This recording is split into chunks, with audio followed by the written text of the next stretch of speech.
melalui pengalaman, melalui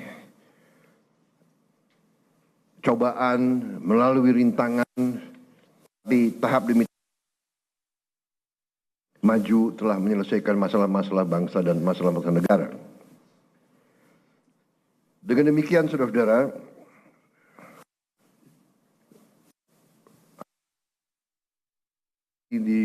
disampaikan sebagai harapan para senior kita. Kita diingatkan bahwa sebagai pejabat negara, orientasi kita pertama untuk negara.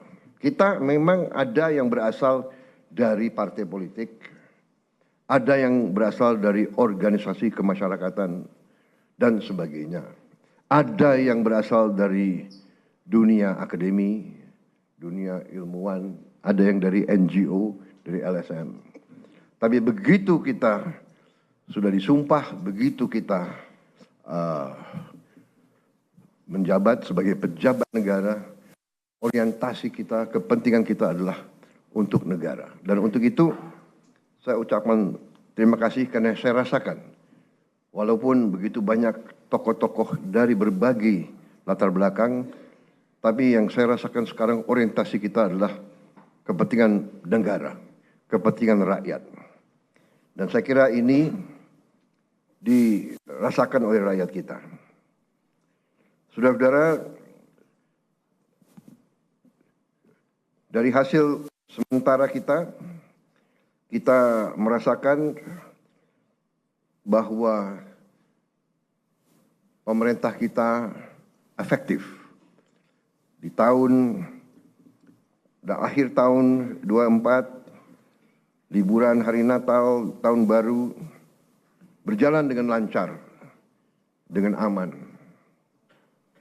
Untuk itu, saya ucapkan terima kasih kepada seluruh pejabat terkait dan jajarannya yang telah bekerja keras, Menko Polkam, Menko Infrastruktur, Menko Pangan, semua Menko, Kapolri, Panglima TNI, yang bekerja keras menjamin keamanan, keselamatan, Menteri Perhubungan, Menteri BUMN, dan semua menteri-menteri lain yang saya monitor turun ke bawah, turun ke lapangan, monitor perkembangan. Kita juga membuktikan bahwa pemerintah kita efektif. Pemerintah kita bisa menjalankan administrasi negara dengan handal. Saudara-saudara,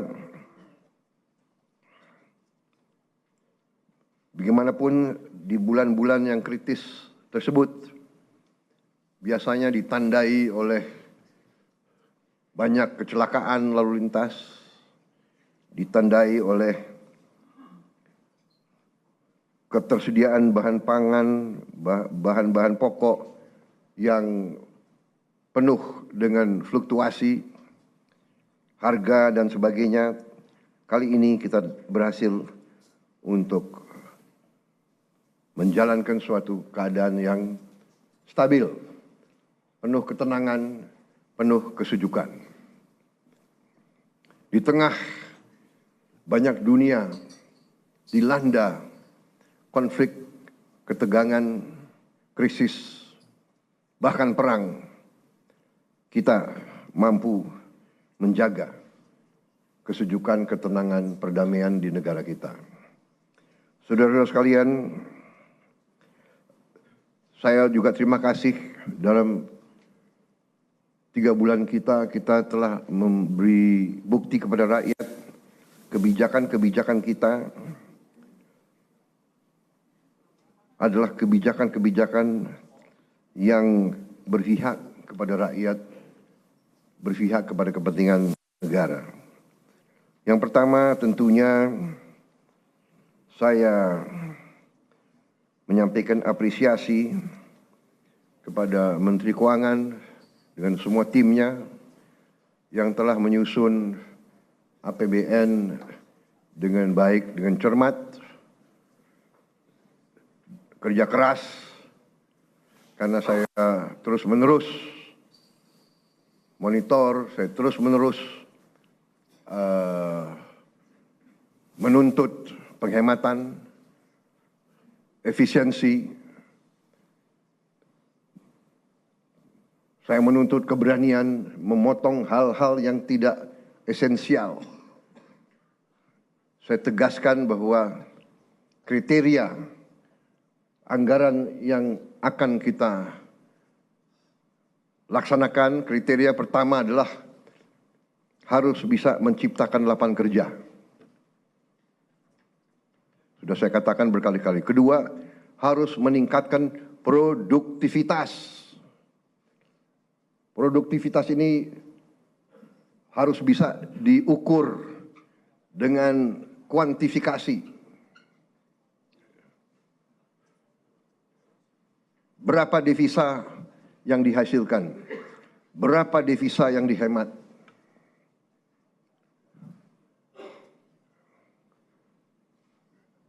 Kemudian kriteria selanjutnya adalah harus mengarah kepada swasembada pangan dan swasembada energi. Kita harus mampu memberi makan kepada seluruh rakyat Indonesia. Tidak lagi import, dan saya terima kasih kepada jajaran menteri-menteri yang telah melaporkan kepada saya tahun 2025 lagi, tahun 2025 ini kita tidak akan import beras lagi, tidak akan import jagung lagi, tidak akan import garam lagi.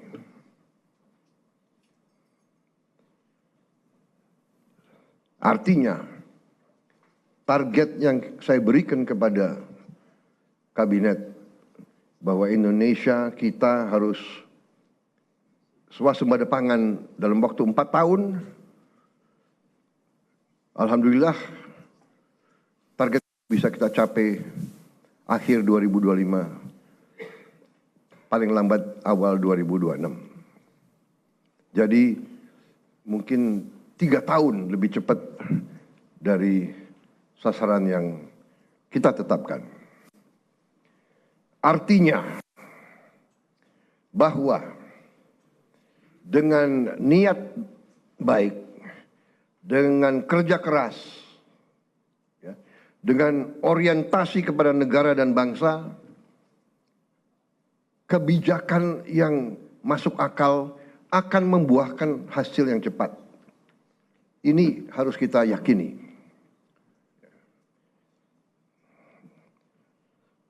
Kemudian kriteria selanjutnya adalah harus bisa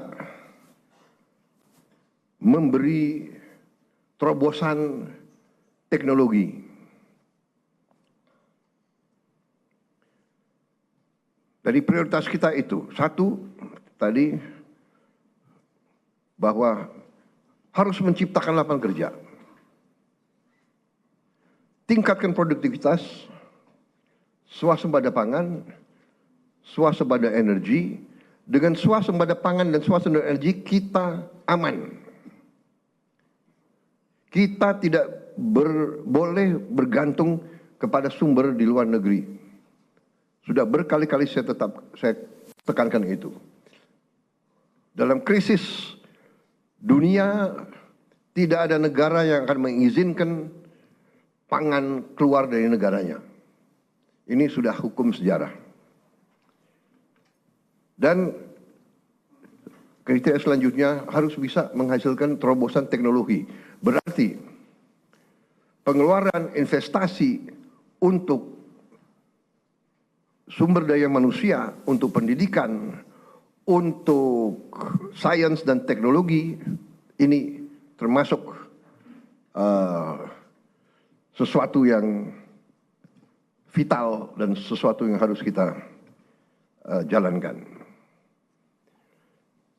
Jadi saudara-saudara,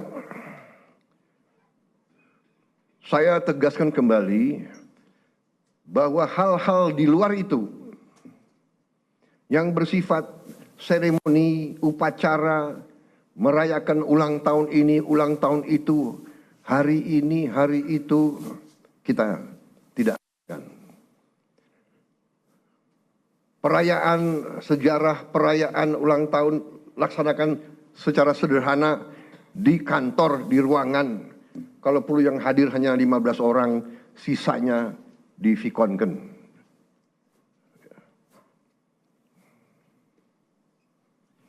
Perjalanan dinas dikurangi, potong setengah. Dengan setengah kita bisa menghemat 20 triliun lebih. Kalau kita hitung 20 triliun, berapa puluh ribu sekolah, gedung sekolah bisa kita perbaiki.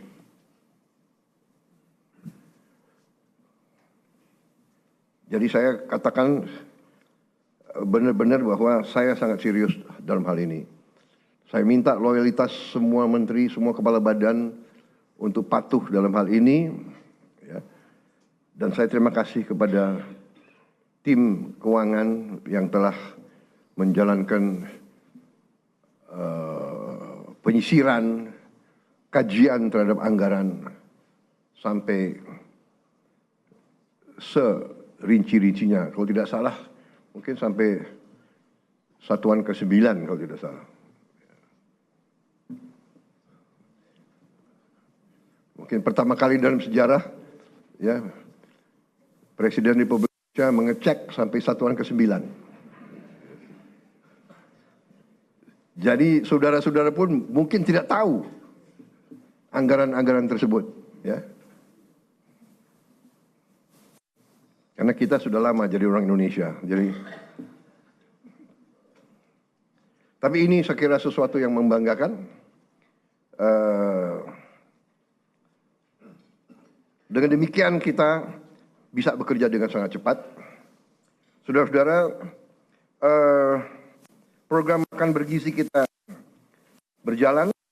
Alhamdulillah, kita telah luncurkan tanggal 6 Januari yang lalu. Sampai sekarang berhasil melayani 650.000 anak-anak kita di 31 provinsi. Ini berkat kerja keras banyak pihak, ya, Kepala Badan Gizi, jajarannya, Mendagri, Menteri Pendidikan Dasar dan Menengah, Menteri Bappenas, Menteri Desa, Menteri BUMN, Menteri Kesehatan, Panglima TNI, Kapolri, para kepala sekolah, para gubernur, bupati, tentunya Menteri Keuangan, dan untuk Januari sampai April 2025, program ini sasarannya adalah 3 juta anak.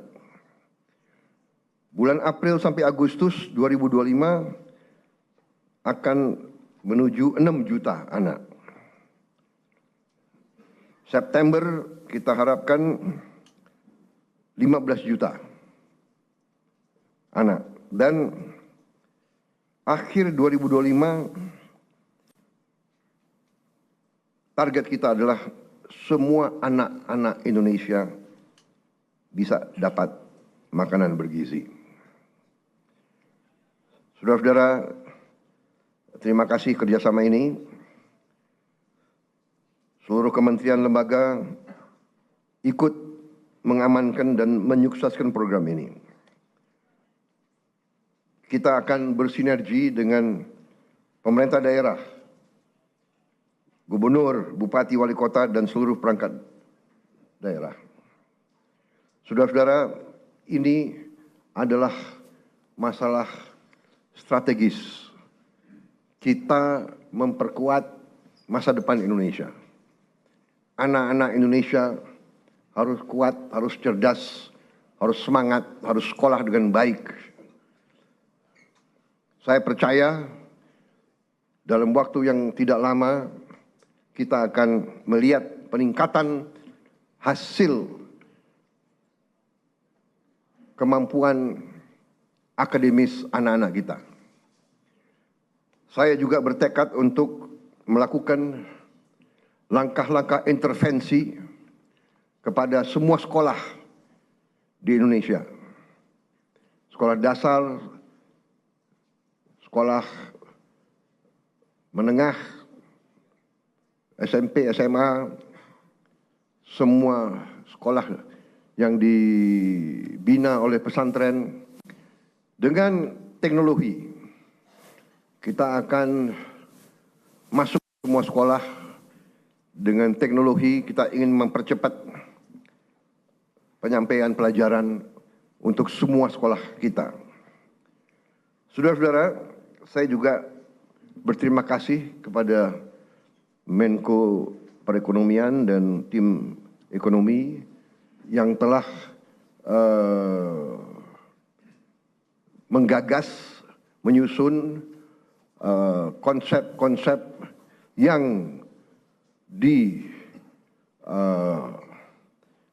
dalam produk-produk, dalam kebijakan-kebijakan yang pro rakyat, penghapusan hutang kepada petani dan nelayan yang mengalami kesulitan membayar sekian belas tahun, kemudian juga berbagai bantuan langsung,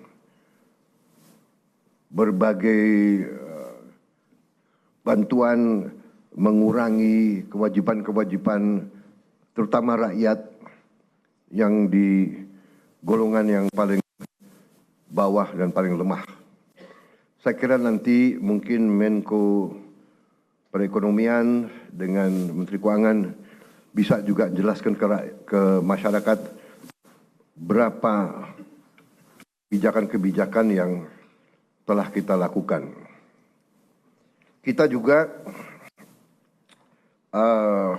dalam waktu dekat kita juga akan mewajibkan semua perusahaan yang menerima kredit dari bank pemerintah menempatkan hasil penjualan ekspornya di bank di Indonesia. Saya kira ini hanya wajar, ini masuk akal. Mereka berusaha dengan dana yang bersumber dari rakyat Indonesia. Setelah mereka berusaha dan mereka lakukan penjualan, hasil penjualannya wajar kalau ditaruh di bank di Indonesia. Ini saya kira segera akan keluar dan akan berlaku kurang lebih 1 bulan yang akan datang. Ya. Jadi ini adalah sesuatu yang logis, yang masuk akal. Kemudian saya juga sudah memberi keputusan kepada unsur penegak hukum, Jaksa Agung, BPKP, Kapolri, dan Panglima TNI untuk menegakkan hukum dan aturan khususnya bagi perusahaan-perusahaan yang melanggar ketentuan-ketentuan pertanahan dan hutan. Ketentuan-ketentuan kita harus dipatuhi. Tidak ada yang memiliki perlakuan khusus.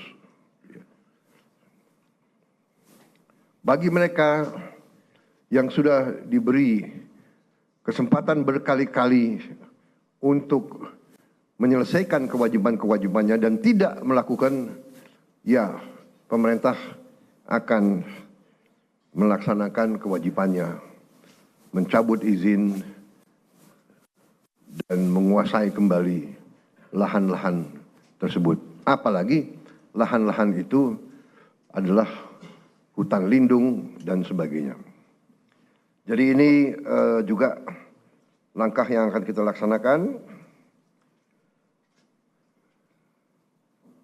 Saudara-saudara sekalian, saya juga sangat berterima kasih kepada banyak jajaran. Baru hari kemarin saya mendapat kehormatan meresmikan 37 proyek strategis ketenaga listrikan nasional, mencakup 26 pembangkit listrik dengan kapasitas total 3 serta 11 jaringan transmisi dan gardu induk di 18 provinsi. Sebagian besar dari pembangkit listrik ini adalah energi bersih, energi terbarukan. Saya kira kalau dicek nanti, ini mungkin peresmian terbesar dalam satu hari. Ini menunjukkan daya kemampuan kita. Ya. We can do it.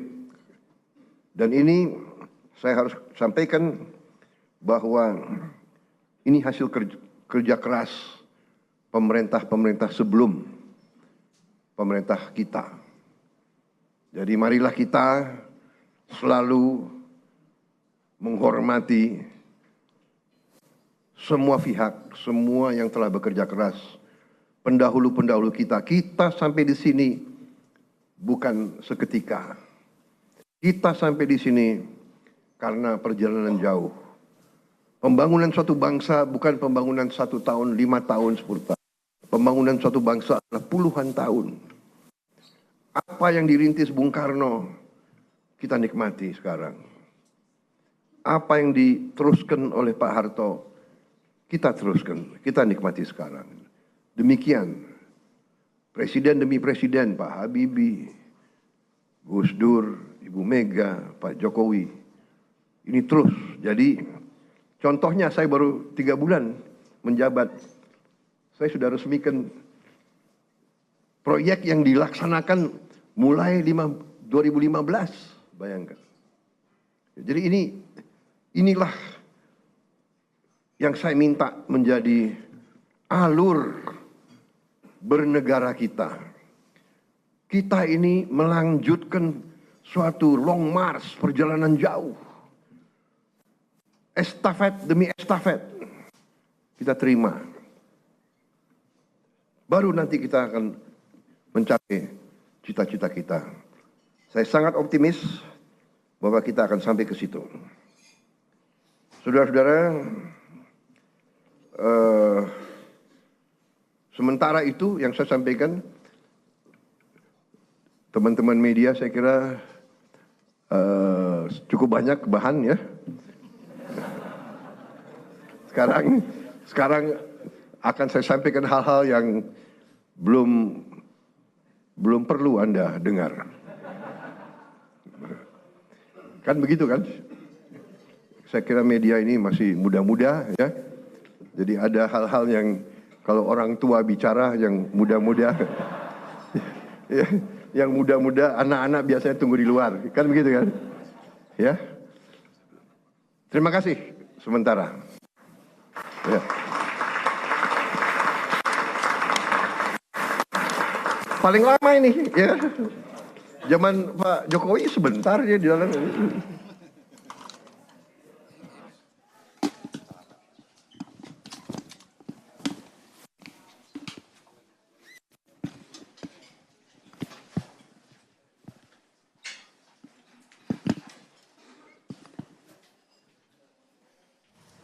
Presiden Prabowo Subianto memimpin sidang Kabinet Paripurna di Istana Kepresidenan Jakarta. Dalam sidang paripurna tadi juga disinggung soal kebijakan pemerintahan. Kemudian juga tadi Presiden Prabowo Subianto sempat mengapresiasi kepada sejumlah menterinya yang sudah bekerja dengan baik di 100 hari atau 3 bulan pertama pemerintahan Kabinet Merah Putih.